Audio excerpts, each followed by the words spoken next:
Moses was born at a time when his people lived under oppression. The Israelites had multiplied in Egypt, and Pharaoh feared their growth. To control them, he enslaved them with harsh labor and ordered that every Hebrew baby boy be thrown into the Nile River. Fear spread among the families of Israel, but in the midst of this darkness, a deliverer was born. A woman from the tribe of Levi gave birth to a son. Seeing that he was a fine child, she hid him for 3 months.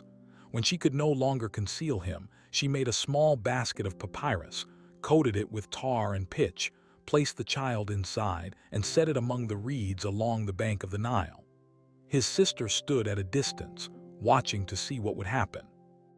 Pharaoh's daughter came down to bathe in the river. She saw the basket among the reeds and sent her servant to retrieve it. When she opened it, she saw the baby crying, and her heart was moved with compassion. She recognized him as one of the Hebrew children. At that moment, the child's sister approached and offered to find a Hebrew woman to nurse the baby. Pharaoh's daughter agreed, and the child's own mother was brought to care for him. When the child grew older, he was brought to Pharaoh's daughter, and she adopted him as her son, naming him Moses because she said, "I drew him out of the water." Moses grew up in the palace of Egypt, educated in all the wisdom of the Egyptians. Yet he never forgot who he was or where he came from. One day, when he had grown to adulthood, Moses went out to see his people and witnessed an Egyptian beating a Hebrew slave. Looking around and seeing no one, Moses struck down the Egyptian and buried him in the sand. The next day, he saw 2 Hebrews fighting and tried to intervene, but one of them challenged him, asking if he intended to kill them as he had killed the Egyptian. Realizing his deed was known, Moses feared for his life. When Pharaoh sought to kill him, Moses fled Egypt and went to the land of Midian. In Midian, Moses sat by a well, where he defended the daughters of a priest named Jethro from shepherds who tried to drive them away. Jethro welcomed Moses into his household, and Moses married Jethro's daughter, Zipporah. He became a shepherd, tending his father-in-law's flocks. For many years, Moses lived quietly in the wilderness, far from the power and glory of Egypt. One day, while leading the flock near Mount Horeb, Moses saw a bush that was burning but was not consumed by the fire. As he approached, God called to him from the bush, telling him to remove his sandals, for he was standing on holy ground. God revealed himself as the God of Abraham, Isaac, and Jacob, and told Moses that he had seen the suffering of his people in Egypt and had come down to deliver them. God declared that Moses would be the one to lead the Israelites out of bondage. Moses was afraid and doubted himself. He questioned his ability to speak and lead, but God reassured him, saying, "I will be with you." God revealed his name, "I am who I am," and gave Moses signs to perform so the people would believe that God had sent him. God also appointed Aaron, Moses' brother, to speak on his behalf. Moses returned to Egypt and stood before Pharaoh with God's command. "Let my people go."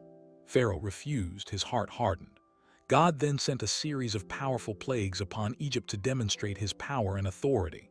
The waters of the Nile turned to blood, frogs covered the land, gnats and flies plagued the people, livestock died, boils broke out, hail destroyed crops, locusts devoured what remained, and darkness covered the land for 3 days. Still, Pharaoh would not relent. Finally, God announced the last and most devastating plague, the death of the firstborn in every Egyptian household. God instructed the Israelites to sacrifice a lamb and mark their doorposts with its blood so that the angel of death would pass over their homes. That night, there was great mourning throughout Egypt, for there was no house without someone dead. Pharaoh, broken by grief, summoned Moses and Aaron and ordered them to leave Egypt at once. The Israelites departed in haste, crossing the land until they reached the Red Sea. Soon after, Pharaoh changed his mind and pursued them with his army. Trapped between the sea and the approaching soldiers, the people panicked. God instructed Moses to stretch out his staff over the sea. As Moses obeyed, the waters parted, forming walls on both sides, and the Israelites crossed on dry ground. When the Egyptian army followed, the waters returned and swept them away. The Israelites saw the great power of the Lord and praised him. In the wilderness, God provided for his people. He sent manna from heaven for food and brought water from a rock when they were thirsty. Despite witnessing these miracles, the people often complained and doubted. Moses continually interceded for them, showing patience and humility. At Mount Sinai, God called Moses to the mountain and gave him the law. There, Moses received the 10 Commandments, written by the finger of God on stone tablets. These commandments established the covenant between God and Israel. While Moses was on the mountain, the people grew impatient and made a golden calf to worship. When Moses descended and saw their idolatry, he broke the tablets in anger. He then returned to God, pleading for mercy on behalf of the people. God forgave them, renewed the covenant, and gave Moses new tablets. Moses continued to lead the Israelites through the wilderness for 40 years. He guided them through challenges, rebellions, and battles, always relying on God's direction. He appointed leaders, judged disputes, and taught the people God's laws. Though he was a great prophet and leader, Moses remained humble, described in Scripture as the meekest man on earth. Near the end of his life, God told Moses that he would not enter the promised land because of an act of disobedience when he struck the rock instead of speaking to it as God commanded. Nevertheless, God allowed Moses to see the land from afar.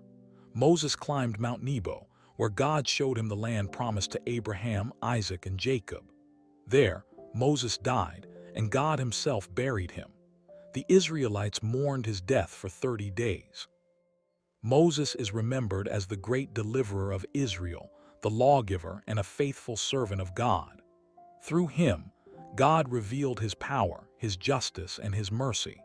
His life stands as a testament to obedience, perseverance, and trust in God, and his story continues to inspire faith across generations.